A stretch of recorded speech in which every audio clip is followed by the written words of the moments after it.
населением вы не работаете. Не знаете, что делают люди, их проблемы на вашей территории.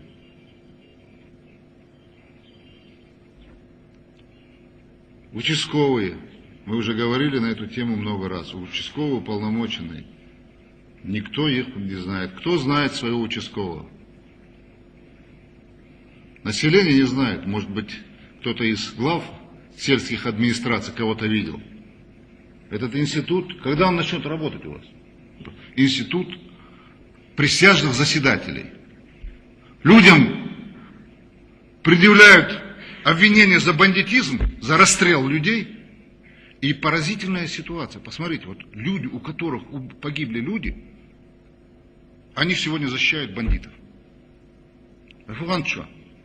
Что происходит?